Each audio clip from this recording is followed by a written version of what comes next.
New Testament, is it reliable? Right up the road here, we have a scholar named Bart Ehrman. He's at UNC Chapel Hill, and he's famous because he is a bona fide New Testament scholar. This guy knows the New Testament better than probably any preacher, most preachers in Charlotte, in terms of he knows Greek in and out. He has studied every word in Greek out of the Bible. He has written at the doctoral level. I mean, he's been studying the New Testament his whole career. He's not a Christian. That's the interesting thing. And he doesn't think it's accurate. So he is a critic of the New Testament, but he knows more about the New Testament than most Christian scholars. So that's why he's a big deal.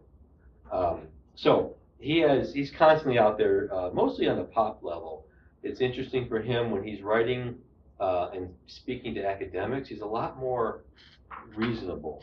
The things that he says aren't quite as outlandish and assaulting to Christianity. But when he writes pop level books, he needs to be, a bomb thrower because that sells more books if you say some really, really outlandish things about Christianity. But that's who he is. Just be aware of that name. If you're going to send your kids to Chapel Hill, if that's a possibility, then just know that that's waiting for you there. My best friend at work went to Chapel Hill, so you can go through it and live, and you can keep your faith intact as possible, but you will have that to contend with. So let's go to him. How do we know, or how does it help us to say that the Bible is inerrant, the inerrant Word of God? In fact, we don't have the words of God that God inerrantly inspired, but only the words copied by the scribes, sometimes correctly, sometimes, many times incorrectly. James Tabor is right here.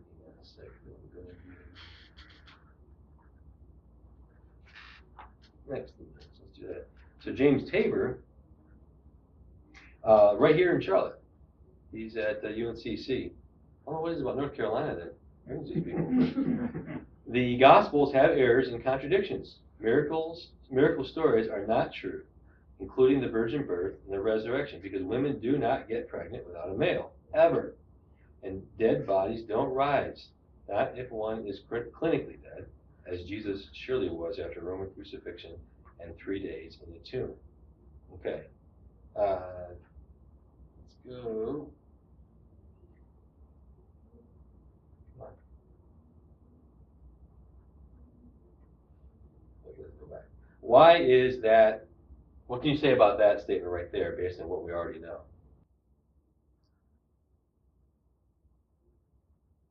Well, his problem is he doesn't accept the whole miracle thing, and so it biases everything he writes.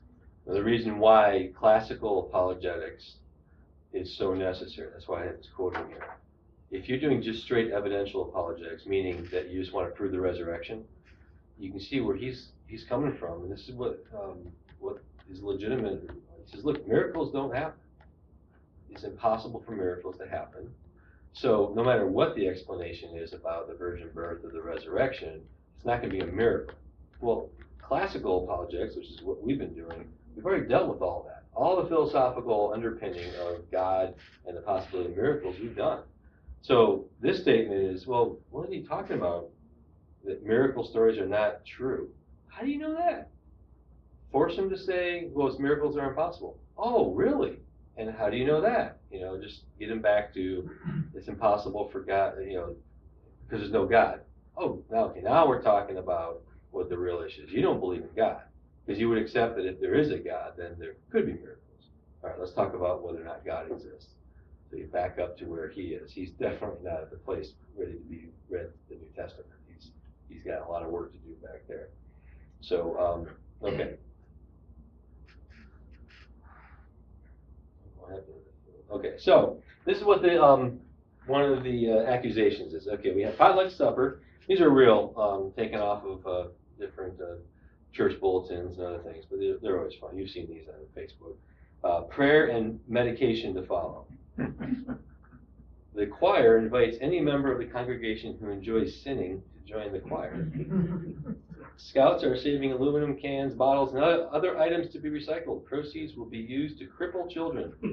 Not sure if it's for cripple, but I mean, yeah. Smile at someone who is hard to love. Say hell to someone who doesn't care much about you.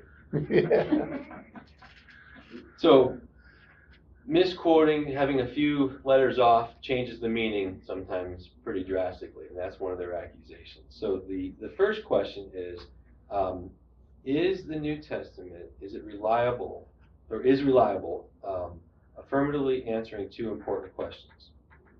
Do we have an accurate copy? That's this week. Next week is, did what they write actually happen? You can see why you have to do it in that order, right? Like, if we have something that was made up just 1,000 years ago, then it's dead on arrival. It's not reliable for something that happened in the first century. What they'll say is, well, look, you have multiple sources from multiple authors. They're trying to water it down to make it sound less and less reliable. We no longer have the original writings. This is true. All these statements are true, actually. We do not have a single actual piece of parchment that Paul, Peter, John, Matthew, they wrote on. We don't have any of those. This is the oldest one we have.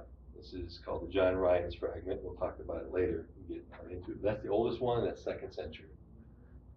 So we don't want anything close to the original writings in their entirety. The more manuscripts, the better. Why is that? Comparison. That's right. I'm going to flesh all these out. And the earlier the manuscripts, the better. Okay. This is what they'll often say. There's 27 books, actually scrolls, written by 9 different authors over about a 20 to 50 year period in various parts of the Middle East. The question is, do the things that these 9 different authors report about actually happen? Now, 9 or 8, why is that? Authors. Hebrews. Hebrews, exactly. Not entirely sure who wrote Hebrews. I've actually seen some evidence. Some people think it's Luke. In fact, the computer determined it was Luke. Did you hear about that? Yeah. The computer went through and looked at writing style and quantified it and did this massively detailed probability calculation and said it's very high probability that whoever wrote Luke and Acts wrote Hebrews. Most Bible scholars wouldn't put it in. They've said Paul is the sample, but here's the thing about that. We're not going to cover that, but we don't know who the author of Hebrews is, and isn't that usually how we determine canon, that the author had to be authoritative in the early church? So why is it we include Hebrews? It's because it was accepted by the early church. Hebrews was quoted almost right away as scripture, and there's no doctrine in Hebrews that isn't found also someplace else. So it's not teaching anything different than Paul and Peter and John and Matthew and Luke and Jude too. So that's why. So we said that the more manuscripts you have, the better, and that's right. We talked about, I think Ted, you said that the more you have, the easier it is to find mistakes and identify them as mistakes. The very fact that we know there are mistakes is because we have this many manuscripts. But also because we have this many manuscripts, that's how we can get back to what the mistake is and what the original should have been. And I'll talk about that in a second, but I just wanted to put this out there. My son Tim is reading Homer, and David is reading Homer for 10th grade literature right now. I'm proud of him. He just finished it this morning. But he just got through reading the Odyssey. The Odyssey, or Homer's writings, is the next number of the next book of antiquity that has this many or enough that we can even call it reliable. We have around 1,757 Homer's Iliads, and Plato. He had several different writings, but anything from Plato 210, Tacitus 51, Caesar we had 251, and Pliny the Elder about 200.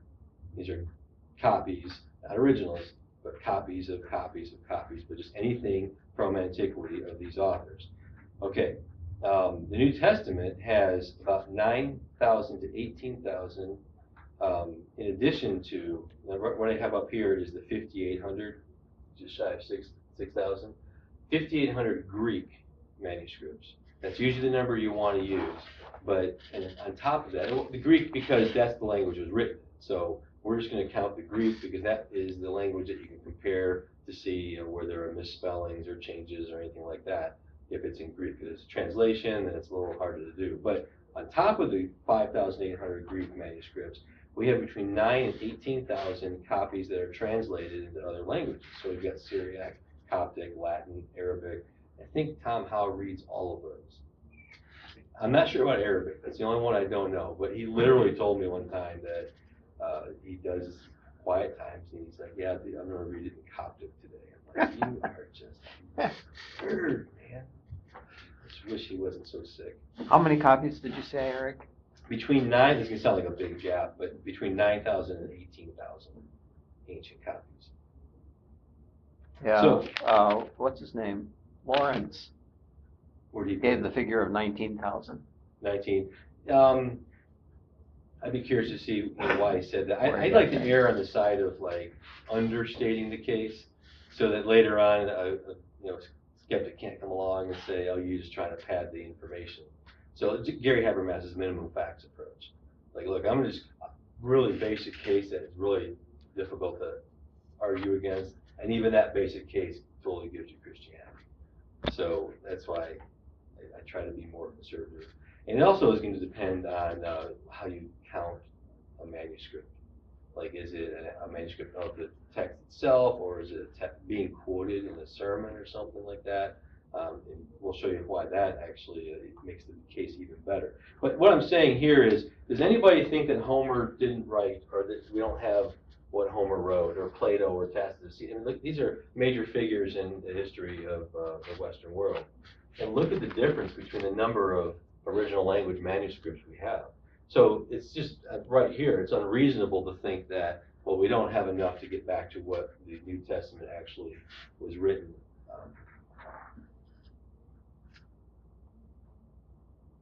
So here's the thing.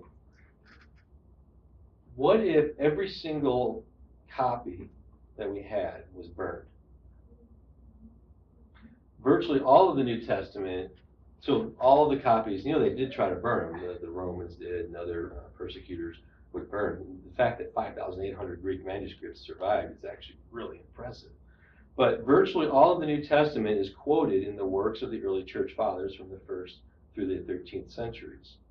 So this would be like someone preparing a sermon for Sunday morning, and they've got their sermon notes, and we found their sermon notes, and in their sermon notes they will be preaching on Isaiah, or what's the New Testament, on Matthew 24. And in Matthew 24, Jesus said, and it quotes it in the sermon note. You take that Jesus said portion out and set it over here. You can reconstruct almost the entire New Testament just from those sources. People writing commentaries, people writing sermons, letters back and forth, encouraging each other, just common letters. Remember the Lord said that in quote a Bible passage, just kind of like we do now. They got all the Facebook posts from the 1st century where they did memes and little Bible verses with doves and other pictures and stuff, and they reassembled the New Testament. It's really awesome. So we would still have almost the entire, I don't like that. Okay, here's a good example. If the average Greek author, if you were to take a manuscript and just lay it flat, okay, and you put like Pliny the Younger or Homer or whatever, number of times that they were quoted outside of their original works, it would be about 4 foot high stack.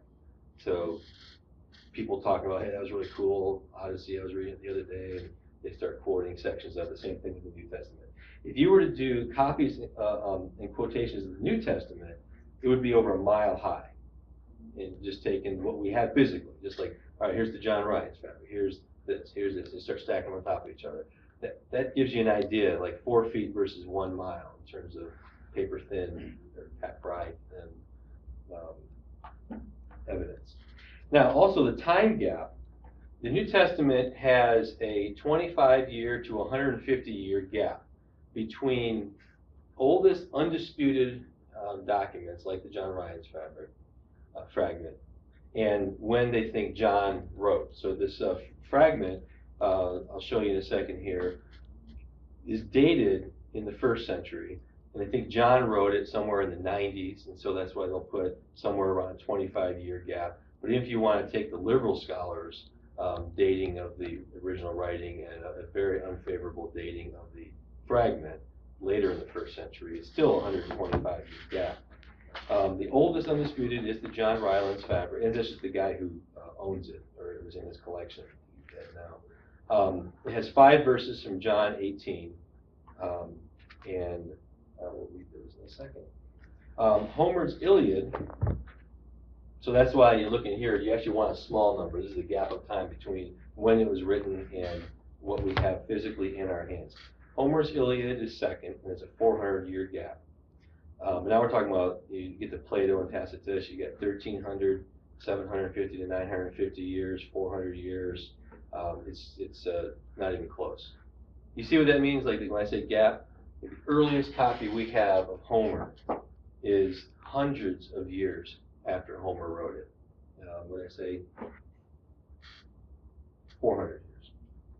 So if someone's going to say, you know, there's such a long time gap, how would the people remember if it was written in the 2nd century? Let's say that there were no prior writings. That's their accusation. If there were no prior writings, how are they going to remember because it's so far back? Well, why do you trust Homer and Tacitus and these other guys if you can't trust? Now, we're not even arguing that the New Testament is true, remember. This is just, do we have what they wrote? So the atheist can still say, I'm going to go along with you because I'm going to jump on you later when you start to say that Jesus actually did heal the blind and rise from the dead and stuff like that. If you're ready for that already because of the arguments we have for miracles. So that's the John Rylands fragment. 43% of all the New Testament verses found in the, are found in the oldest manuscripts, dated within 100 years. That's important to say. That almost half of the New Testament is not even 100 years from when they were written. That's like a snapshot in the ancient world. That's almost like, you know, a tweet. You know, it happened, and we read it for ancient, by ancient standards. Eric, Dan Wallace talks about a copy of Mark that they're thinking is even earlier than this copy of John. Have you heard anything recently on that? We've been biting at the bit to find out about that. That's not, they're not going to go with that. And the reason, Dan Wallace kind of got a brief story.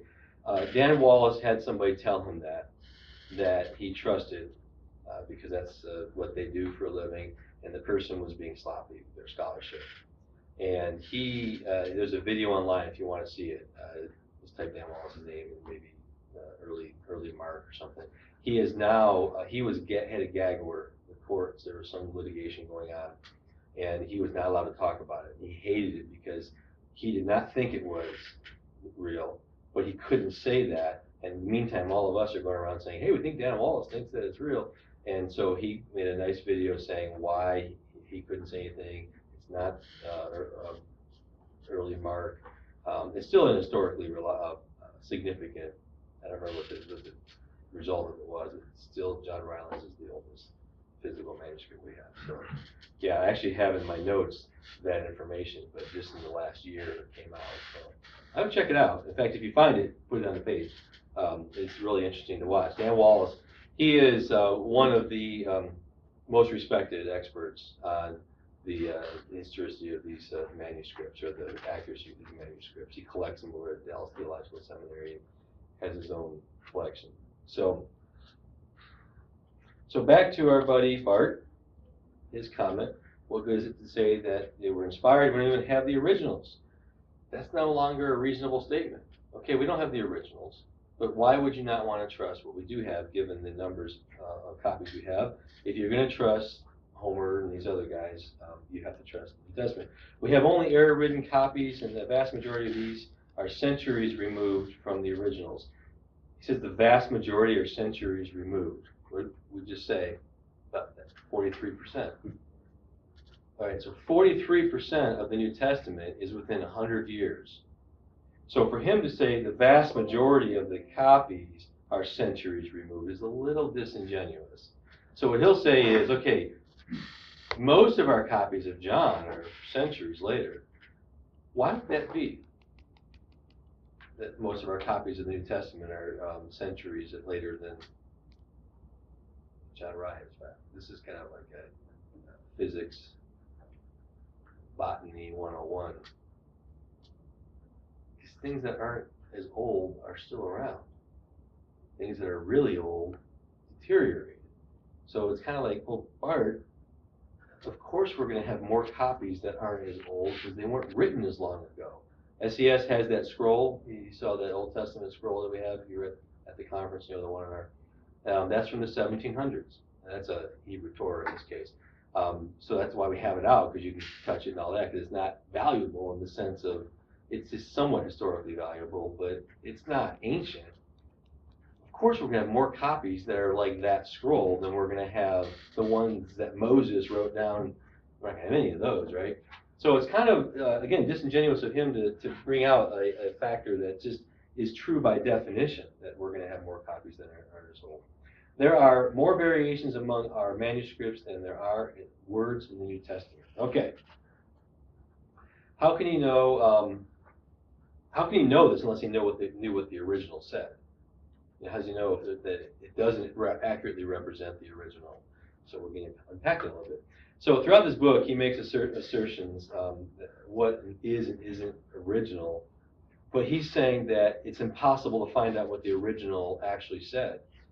How can you keep telling us over and over, page after page, that we can't? This isn't the original if you're telling us we can't find out what the original said? This is the Roadrunner tactic again. It's amazing how smart people can say some really inconsistent things because they get so trapped in their own little projects.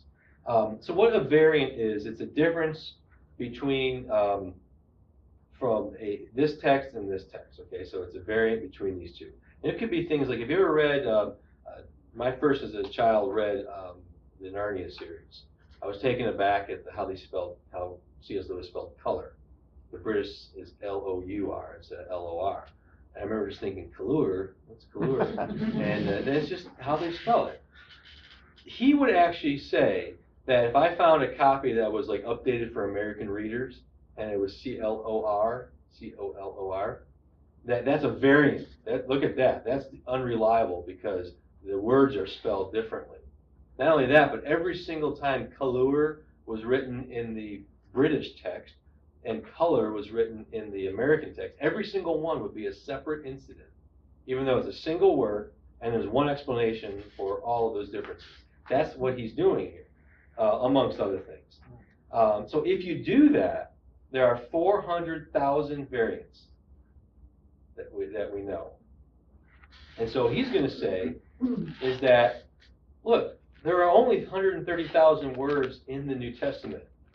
And we have 400,000 variants. How in the world would you put your faith in the reliability of a book that has more errors than it has words in it?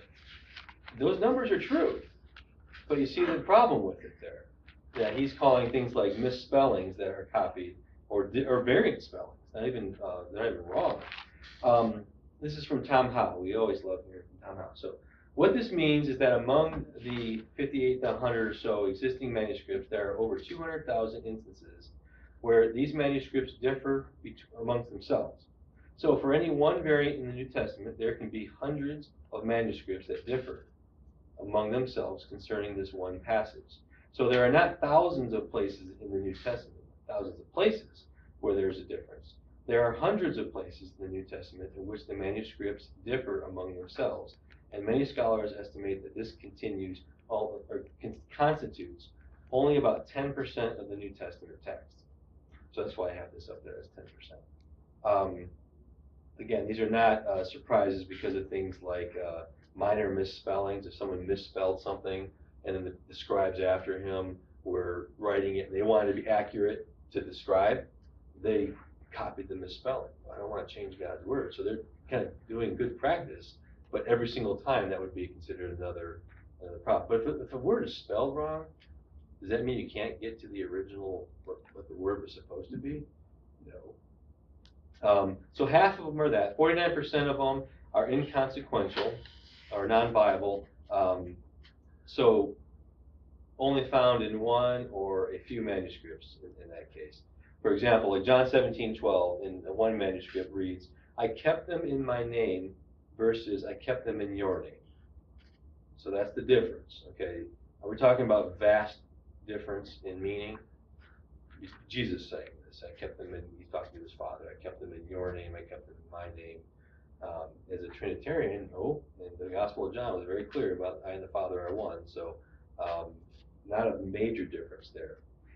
1% are meaningful in the sense that, like the Mark, in your Bible, you know how it says the earliest and most reliable manuscripts don't include Mark, the long ending of Mark, and then this spot in John where Jesus cast the first stone. That section of John is not found in the older, what they call more reliable manuscripts. So that would be an example of, okay, that's significant. That's not just a misspelled word or one word difference, but you can get to what the meaning of the text is. But has there ever been a revised version of misquoting Jesus? I don't think so. I don't think he wants to admit it. But I'm sure it differs from his original draft. Well, he would just say, yeah, I'm not claiming it's inspired by God either, or something, or he'd say like modern, it's in the lifetime. You wait 1,000 years and you see a difference, then that would be more significant. That's probably what he would say. Who knows? He's not very reasonable. But here's the thing. The long ending of Mark, does it introduce any new doctrine? Or I can go through and read it if you want to. Does it introduce any radically new doctrine? No. It's resurrection accounts that are in other Gospels. Things happen after Jesus rose from the dead. That's not a surprise, right? The passage in John where he says, "He who is without sin cast the first stone." Is there anything about that that's uncharacteristic of Jesus and his teaching and how he lived the rest of his life? Not at all. So of that percent, roughly 10% that is, okay, or I'm sorry, 1% that are meaningful. So only 1% of the things that are variants, these long ones I'm talking about, that's meaningful, but not a single Christian doctrine is on the line. So it's not like in that 1%, Jesus doesn't claim to be God, or whatever, Yahweh isn't the name of God. Just some really important doctrine. The world wasn't created by God. Something really, really big. Those aren't in there. These are just minor things again, or maybe elaborations, like in those two cases, of things that are already true.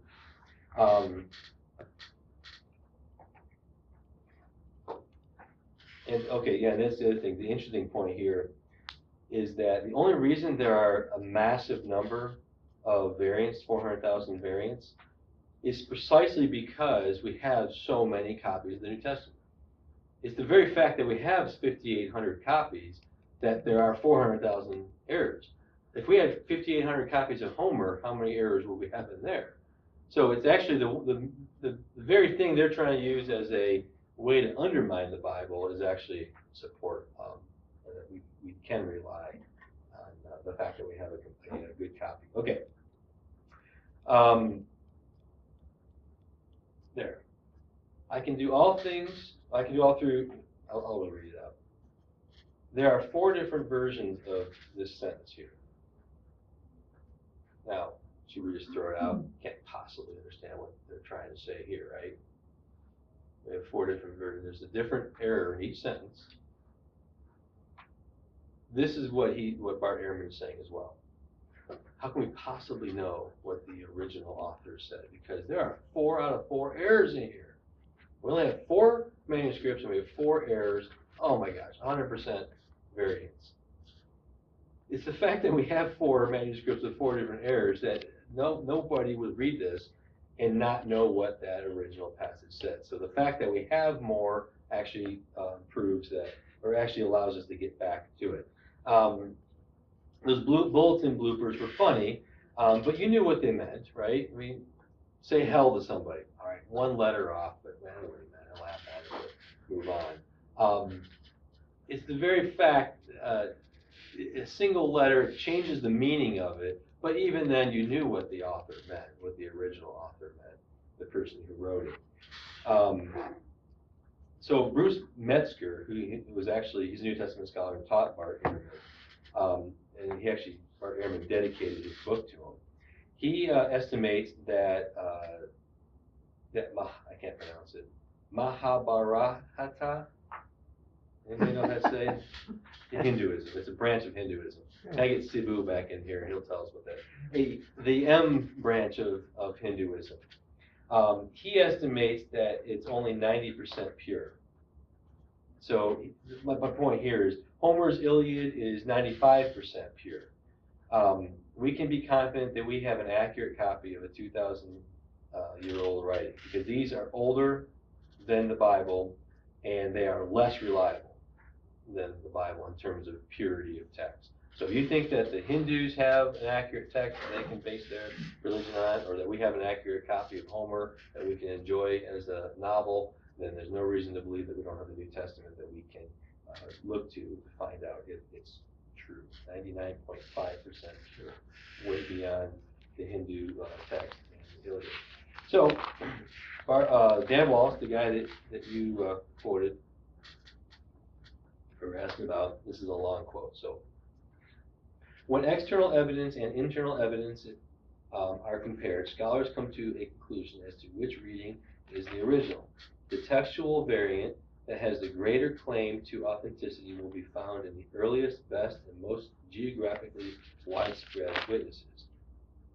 Let me ask you that, because that's important, because we're introducing a new thing here with geographically widespread. If they find, okay, there's a text difference, whether Jesus said my or him, talking about his father or him.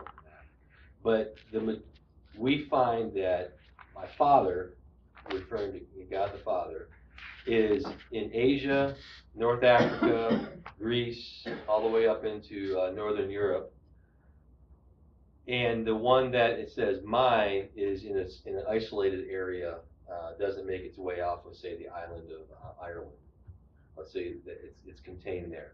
Do you see why it would be more reliable, the fact that the one version of that verse that's widespread, that means it made it further. It wasn't like they had internet and phone calls and all that. That was disseminated and spread throughout Christian culture or territories more widespread, and so therefore it's probably more reliable. Even if we have fewer copies of them, there are more of them in this isolated community. That isolated community is probably someone made a mistake and they just didn't get off their island or something like that. You see the benefit of having geographic widespread.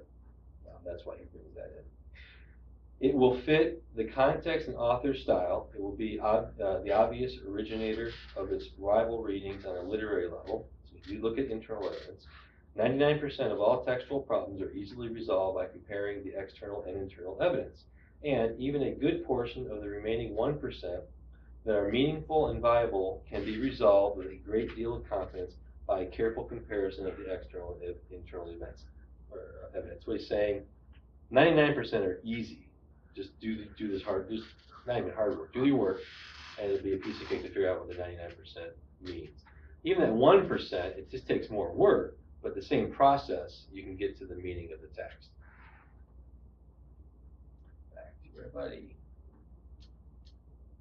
The position I argue for in misquoting Jesus, this is interesting. He got called on the carpet for, man, you're not really accurately representing. When you say 400,000 errors, and somebody challenged him on what I just said here, that does not, you're not being accurate, you're being a little misleading to your readers. So he had to kind of backpedal. The position I argue for in misquoting Jesus does not actually stand at odds with Professor Metzger, his mentor, position that the essential Christian beliefs are not affected by textual variants in the New Testament tradition of the New Testament. So Metzger says that besides textual evidence derived from New Testament Greek manuscripts and early versions, the textual critic compares numerous scriptural quotations used in commentaries, sermons, and other treatises written by early church fathers. Indeed, so extensive are these citations that if all other sources for our knowledge of the New Testament were destroyed, they would be sufficient alone for the reconstruction of practically the entire New Testament. That's Bart Ehrman admitting that. So for him to say, call into question, no, we don't have the New Testament, we don't have the New Testament, but then him to say that, okay, well, all these thousands of other references we have to the New Testament can reconstruct the whole thing. Well, Bart, why are you saying that we can't get back to the original writings when you're admitting we have a massive amount of data outside of the actual manuscripts of the Bible? So he acknowledges there, if all the sources, okay, I already read that, so. This one's gotcha moments. My son's got this thing now where he's reading, I don't have enough faith to be an atheist, and he's also reading through some New Testament stuff, and he's like, I'm loving this. This is like father's dream to have this kind of stuff happen. He's like reading, we do our quiet times in the morning together. Can't call mine quiet time, I'm reading Thomas Aquinas, so it's not holy enough, but he's reading that New Testament, I'm reading this. And he'll be sitting there and he'll go, oh, and he reads something that Jesus said that just was like, we started saying, oh, mic drop moment, and we're like, scroll drop. So it's like Jesus just totally shut Pharisees up by saying something that they're like, okay, we'll go back and think of something else. Because he had so many moments like that. Jesus was smart. And he just was like, that's what happened here with Bart Ehrman. It's like, all right, Bart. So basically, by you admitting that, what you're saying is your entire book is useless. Okay, good. Should have put that in the back cover. See how many people actually bought it then. Texts are interpreted. Now he goes back to this, and they are interpreted just as they were written by living, breathing human beings who can make sense of the text only by explaining them in light of their knowledge, explicating their meaning, putting the words of the text, quote, in other words. Once readers put a text in other words, however, they have changed the words. And so to read a text necessarily is to change a text. Okay. I know. The funny thing is, can you believe this is funny, but it also kind of gets me mad if I think about it. So I have to watch my anger levels. People's children who are raised in the church go to UNC Chapel Hill, and this garbage walks them out of the church. That's what gets me mad. Like, we're laughing at it because, like, are you crazy? Like, do you understand? Okay, so what's the obvious problem with what you just said here? What's we'll talk about the Roadrunner problem here.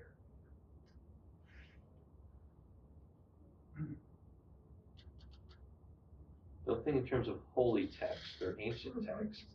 What's the problem with what he just wrote to us? They're his text. Including his book, right? It's like, Professor Ehrman, is that reliable? Like, you expect me, you're saying in other words means it wipes out the meaning. So by reading a text, how's he say it? To read a text is necessarily to change a text. Except for my text, reading my text doesn't necessarily change it. So you can trust that this is actually what I meant to say in the context of what my book is about. I mean, what's crazy about this is it is self-defeating. Deconstructionism is what he's trying to advocate. He has a deconstructionist view of the text. The reader determines the meaning. Deconstruction means deconstruct all the stuff that's been piled onto Shakespeare and anything else, including the Bible, through the centuries, which is getting, you got to take all that off, including, well, he would say including even the author's meaning. The reader determines the meaning, right, and it even changes the text when he reads it. The meaning is objective, right? Always, and we just did this in theology class, and it hurts my brain thinking about it. But the way that you can determine the cause or meaning of what the writer is trying to get across to the reader is still objective and reliable. So, I mean, to that point, you can't say that I'm interpreting it. I mean, unless you're trying to. He would say that probably a deconstructionist would say there is no objective meaning at all, and the problem with that, of course, is including what they just said. Right. And so it's false by its own definition. But that's what they would mean, is that no, there is no meaning. And so, like he's saying here, the reader determines the meaning, and that even changes the text while he's reading it. Your emotional state, your mental state, whatever. You're actually changing the meaning, and then every reading will have a different meaning. Not just like, how we read the Bible and things come to life, like, oh man, it applies separately, but it doesn't change the meaning of the text. It means you're understanding it better, or you're applying it somewhere in your life you didn't apply it before. it's a contamination theory, and it's not just in stuff like this. I mean, it's in science, whereas like, they now say you can't know anything just because to look at something is to change it, like to look at an atom and how an In atom quantum works. physics, yeah, subatomic Yeah. particles. But it's this contaminant theory, and they take and they apply that from subatomic particles, which actually is not completely always true anyway when they say that, but they apply it all the way from subatomic particles all the way up to art, to everything, and it's just complete nonsense. And so on the, I think it's quarks that they're Man talking can't, about. it's basically the idea, man cannot observe anything without changing what it's observing. Mhm. And that's where it gets a little bit in the way that Hugh Ross and these guys explain it. It's just because of the way we measure these subatomic particles, that the measurements itself, so if light waves affect actually the behavior of a particle you're trying to observe, then to try and see it, you need light. And so that would necessarily mean that you're trying to see it changes its behavior. And subatomic particles is not light, obviously, because the waves are way too wide, so they use other, I don't even know what it is they shoot through, because electrons would use Electrons. Well, for subatomic, it would be, it's smaller than an electron. So I forget what it was, but he told me. And that's all it means, is that, look, the technology it would take to see these things actually changes where they are. And so as we try to look at it, it's like, whoop, and it moves away. That doesn't mean anything like what he's trying to say, but it is used, like you said, by our culture to say, oh, even the most fundamental building blocks of physical life is postmodernism, because the observer changes the behavior of a subatomic particle. It's not, scientists wouldn't say that, but the pop culture's interpretation of quantum mechanics would say that. And so, just a little bit more knowledge about because I was asking a few of them about that, 'cause I'm like, what do you say to that? And when they explained it, I'm like, well, that's stupid. Like, people actually think that means that the observer changes physical reality, and that's what they claim, but no, that's just what they say. But how is that even analogous to writing in text? Because, I mean, like. It's not. Right, It's not. Because you're looking at the cause or the meaning of the intent of the written text. Again, the meaning is always objective, right? So regardless of how I may interpret, there's always an objective meaning that I can find in the text. Well, you're just being so insensitive culturally. How dare you say there's a meaning to that text, right? That's what. The funny thing is, according to William Lane Craig, I think he's right about this. Postmodernism, that whole theory that we're talking about with it, you find that in literature departments, in where I came from, film schools, things like that. He says you don't find philosophers. It's very rare to find a philosopher who's bold enough to try to defend that position, because they see, well, wait a second, I have a philosophy book telling you that it's philosophy, so they get the contradiction in philosophy. It's literature likes it because it's kind of cool to say, well, what meaning does it mean for you? This little story of Hansel and Gretel, what does it mean to you? That's where it's become popular, and at a popular level, it's leaked into quantum mechanics and other things. But the practitioners of those other fields, they don't actually want to say that. Bart Ehrman's not in a hard science, a physical science. He's doing something close to a literature discipline. And just to jump on that, I was looking up, the formal cause and the. And regular physicists as well. Quantum physicists, they start getting into some of that. They talk like that until you start. But regular physicists, They're talking about macro level stuff. most of them are theists or deists, I believe. Yeah, or a lot of them are starting to become Buddhists. That's a popular move in the physical sciences, because they recognize there's something spiritual. They clearly see it, but they still don't like Christianity. Buddhism's kind of cool because you can fit your own beliefs into it. It's a more pliable religion. So you're looking up Aristotle's Four Causes, is that? And right, and Thomas Aquinas' edition of it, right? Yeah. But that's to be commended. Just memorizing them, the first step, and then you start.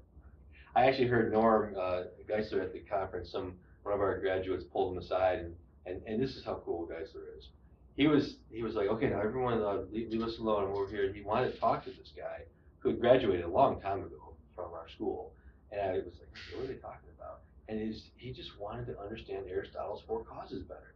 Okay, now, final cause is, and the efficient cause is this. And Geisler took the time to explain it to him, and, okay, well, here's the nuance you're missing, and it was just really cool. He's not just an educator, he's truly a mentor, discipler, because there's no formal reason this guy hasn't been a student for years at SES, but he was willing to sit with them to do that. So the four causes are actually pretty cool. Once you get them, you're like, man, this applies in so many ways of the Christian life. But that's off topic. But it actually is foundational to a lot of things that we do, so it's never We're off using topic. it to defend linguistics. Okay, so we beat him up enough. Okay, the reader determines the meaning. And should I determine the meaning of that part? All right, I'm reading that, and I think what you mean is Christianity is true. All right, I agree with you. It's so absurd. Okay, so this is the actual John Ryland fragment. It's the earliest manuscript, and now we can verify it because the thing that we were hoping was an early copy of Mark. The rumor was we had a copy of the Gospel of Mark that was within the first 5 to 10 years of its writing. That was the rumor. So you can see why everyone was just like, that would be awesome, that would be so cool. But it turned out not to be that. But it's still within range. It's 2nd century, but it's not as early as John Ryland fragment. So it was somewhere between AD 117 and 138. So John was written 90, some people even put John as late as 100. We don't know exactly because there weren't dates on it. But we're pretty confident that it's very, very late because of how it's describing things. The church was almost all Greek at that time, and John takes a lot of time to bring in Greek mindset and some explanations about what the Jewish significance of different things were, and that wouldn't be necessary early on if the church was mostly Jewish. So that's one reason the argument is made.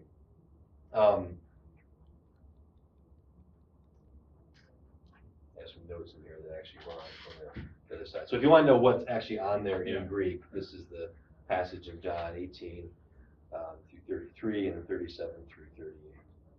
So very, very small, very little, but you know what? That says the same thing you have in your Bible. That's the important thing. And that says the same thing that is on other manuscripts that come later. The Bodmer Papyri, this is AD 200, still not very late, right? It has Luke, all of Luke, John, 1st and 2nd Peter, and Jude. So now we're talking about some major, major portions. So you see how it has John in AD 200, and the one, John Ryland's, was AD roughly 112, we said. So in that period of time, no changes.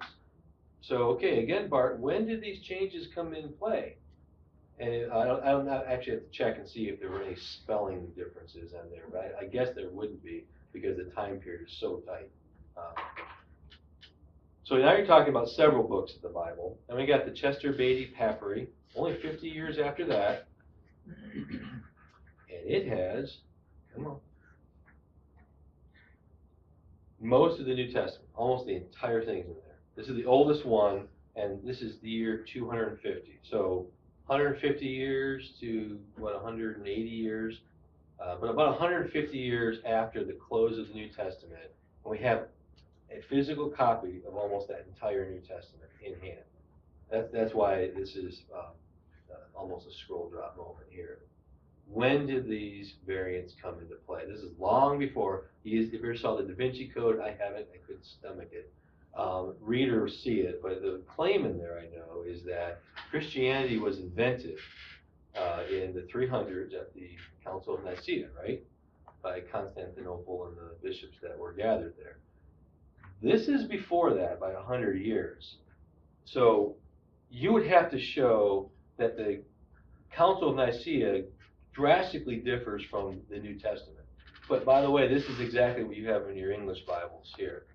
And what he was saying is Jesus' divinity and That whole Jesus being God, the Trinity, was imposed on Christianity in the 300s by the Council of Nicaea. Well, you'd have to go to this or a New Testament and say, why is that the case when Jesus said, I am, when Jesus died in the Father are one, he forgave sin, the Father, Son, and the Holy Spirit, and baptism, the Father, Son, and the Holy Spirit. So in the Great Commission, it's a really difficult case to make, but people like Dan Brown want to sell books. So Codex, let's see, it's the Vatican, Vatianus. Oh, Latin, I can't take Latin. I don't really want to. AD 325 to 350, so we're still talking, this is around the time, this is actually supposed to be Old and New Testament, it's not the New and the New Testament, just in case you really new and improved, new truth, just for you.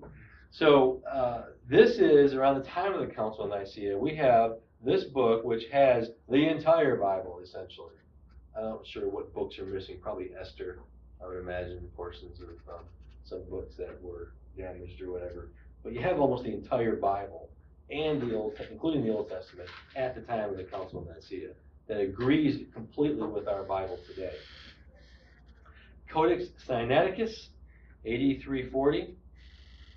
And with that, we have half of the Old Testament and all of the New Testament, almost all of the New Testament. So again, it's still within the first 300 years of the Bible, and I'm leaving the rest for next week for our distinguished guest speaker, who will receive these slides and do what he wants with them. So that's my scroll drop moment.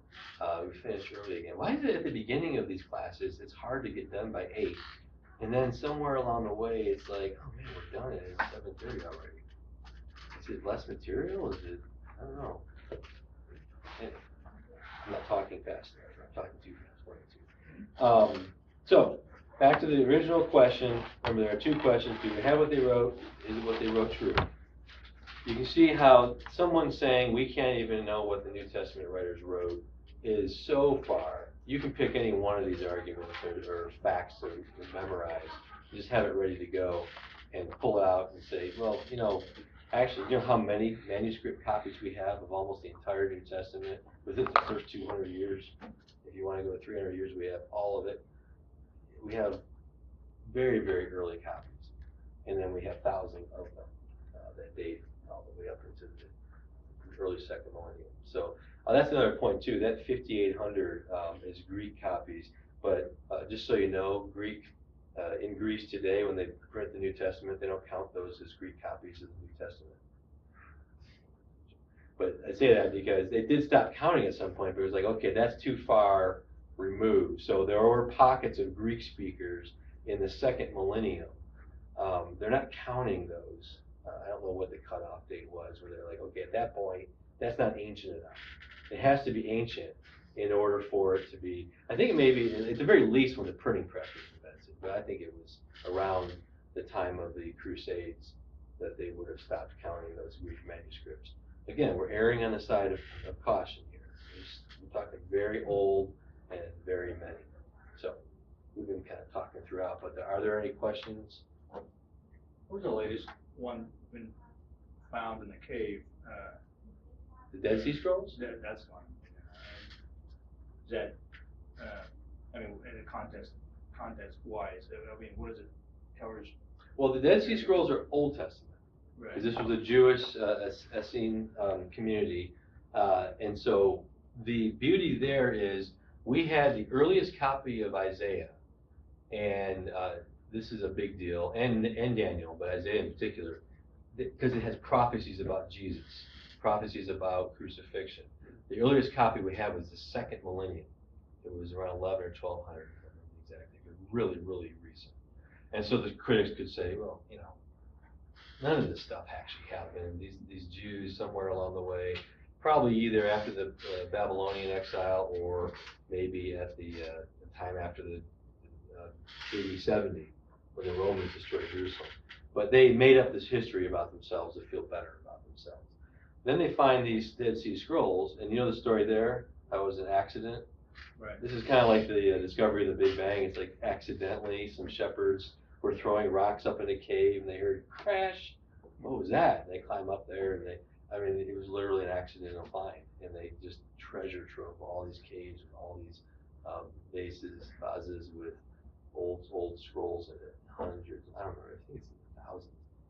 I did hear that they haven't even read them all yet. So there's stuff in there that we don't even know. It's gonna be better. It just gets better and better and better for us. But here's the thing. Gooder and gooder. That's right. Yeah, that's right. So earliest copy of Isaiah was in the 2nd millennium AD. These date to the 1st millennium BC, within the 1st millennium. I think Isaiah was around 600, the copy there. And around, the critics will say Daniel, they used to say Daniel wasn't written until almost AD 0. Because Daniel, if you ever read Daniel, the cool thing about that is he has a vision, and then the angel comes along and says, all right, here's what that vision meant. Greece is going to rise up, and it tells you what the vision means, and it describes people who weren't going to be born for hundreds of years from Daniel's life.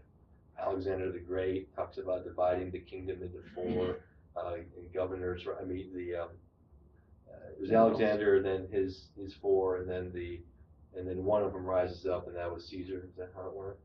I can't remember now. Who knows ancient Greek and Roman history? But the bottom line is Rome came from Greece. Basically, the Greek Empire, Rome usurped, and they basically kept all the Greek philosophy and language intact. So anyway, that whole progression from Babylon, Persia, Greece, Rome was predicted specifically by Daniel. So they were saying, well, it couldn't have been until at least when Rome came into existence. But then they find these manuscripts in the Dead Sea Scrolls, which are before Rome. So they're like, well, okay, they push it as far back as they can and still make it not supernatural. So it's getting more and more uncomfortable for unbelievers who want to just dismiss the Bible, Old Testament and New Testament. But that's the Dead Sea Scrolls. That's why it's cool. And just, I can't say that one by time, okay. For a really cool add-on to that, but I have to wait till after class to say it. So Yeah, and also got the predictions of Jesus and stuff, so I can't go back and say, well, they wrote the predictions in after. And that's why Isaiah was important. Yeah. Yeah, because Isaiah has specific things in there that are like predicting crucifixion, you know, and it's yeah. And Psalms and. Yeah, that was why it was such a really, really big deal. It's hard to believe, I mean, as we look at the barn, I mean, being in a professional, what he does, ability to say, man, you know, that doesn't, I mean, it's kind of mind-boggling, you know.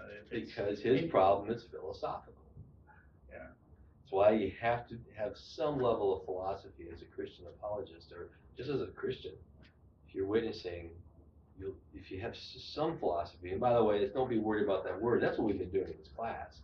It's just, you know, philosophy is part of every discipline. There's a philosophy of science, philosophy of history. So it's not some scary word, but his problems are all philosophical. And that second one we read by Tabor, miracles never happen. That's not a philosophical, that's a philosophical statement, and then you're just asserting it, and then you're doing your history based on it. No, you have to first do your philosophy, which demonstrates that miracles are possible. Then you do your history to find out if miracles actually did happen. So it's, you gotta be versed in philosophy. And we won't do a class on just philosophy. Yeah, everybody does philosophy all day, every day. It's just a matter. Poorly. Yes, it's just a matter of how good your philosophy is. Yeah, the great quote, there's a good one by C.S. Lewis, but what's his name? I forget his name. But he says a quote that says, there's no person who's more enslaved to or beholden to his philosophy than the person who doesn't think he has one. So if you have an unexamined philosophy that you live by, you are very vulnerable, he's saying. You are just, probably you go this way, go that way, you know, just by feelings or peer pressure or whatever it is. You are absolutely enslaved to that thing that you think you don't have, because you just go where it tells you to go. So you have to examine what you believe, see if it matches up with reality, and then your whole life is a process of getting closer and closer to reality. Never And gonna all get the there time, perfect. it's like, I don't care what my philosophy is, right? It's like, but match it up to what's real, what's my truth. My And reality. you hear that in the That's what church, hear don't you? All the time, In the my church. truth. Oh yeah, there's that, not that in the church, but you do hear anti-philosophical comments in the church. Well, you do hear that in my truth in the church. Yeah. I literally, a girl one time asked me about a particular passage in the Bible. And this is a girl, because the girl asked me. I'm not saying. No, that all women girls got it are wrong. dumb, that's what you Yeah, mean. I'm not saying, but no, it's not even dumb. She asked me about a particular passage in the Bible and my opinion on it. And so I said, well, because of this and this and this, and because Jesus was talking about this, and you look at the larger context of what he was talking about there, then you see that it's referring to this. And she goes, wow, you're right. That's really, but I think I'm gonna have to go with the other one. I like it better. But you're absolutely right. And it was all. You're right, because- but I'm not gonna accept it. And it was because she wanted to date a guy Oh. that wasn't a believer. Well, yeah, I had a debate on homosexuality, and they wouldn't even acknowledge biology or anything like that. Oh, okay, well, I mean, That's, it's reality though. that's a was in big the one church. about- And she's a praise and worship leader. There's a, you know, remember the guy who did the atheist role play last year? He's gonna come back and, Adam Tucker. Adam has agreed to do it, just gotta figure out when.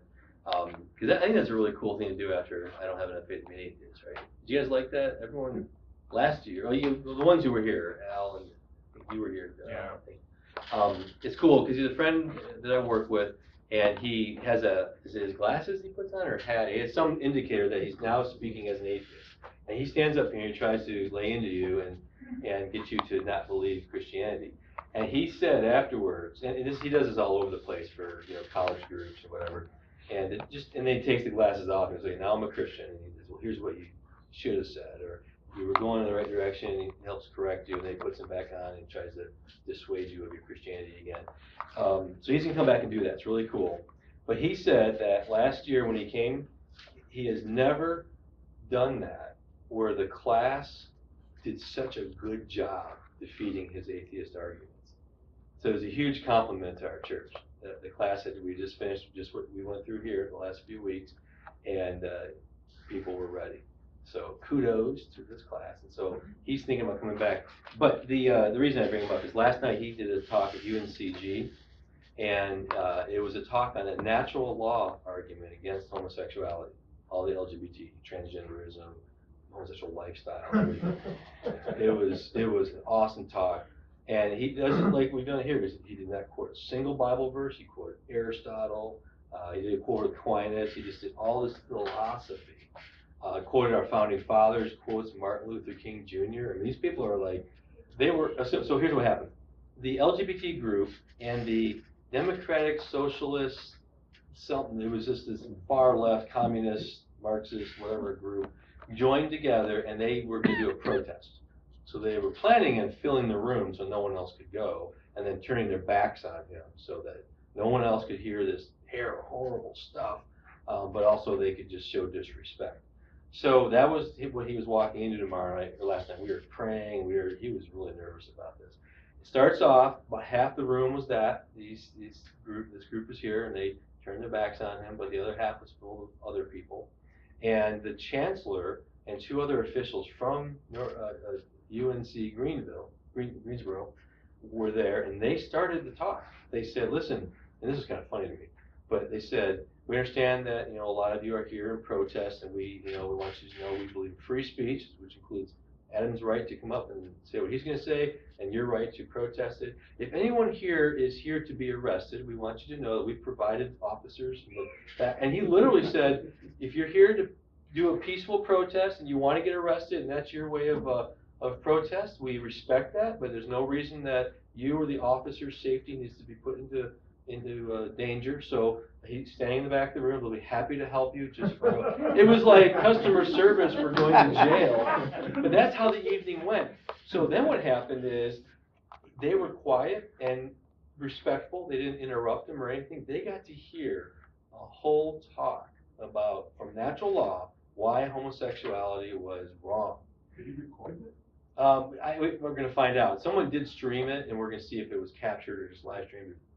But the neat thing was, some of them were going, and the other neat thing is that he did natural law, and it wasn't until the very, very last 10 minutes maybe that he brought in the whole LGBT question. So they were nodding their heads that whole first 90% of it. Yeah, okay, that's a good point, all right. I agree with that. And then when it's like, and so therefore, and he says that, homosexuality is wrong, it should be resisted as a culture, as a society, they got a little bit like, oh, ooh, wow, they couldn't argue against him like they thought they could, and a few of them stuck around. During the Q&A, they all left for the most part, 2 or 3 of them stayed back. But it turned out to be an amazing, shining light into darkness. Talk about a dark place. You got the name was even funnier than Democratic Socialist. It was some long name that's like, oh, come on, you just put everything you could into there. That was like, you're angry at your mommy and your daddy, so you put it in there, kind of a student organization. And then the LGBT group.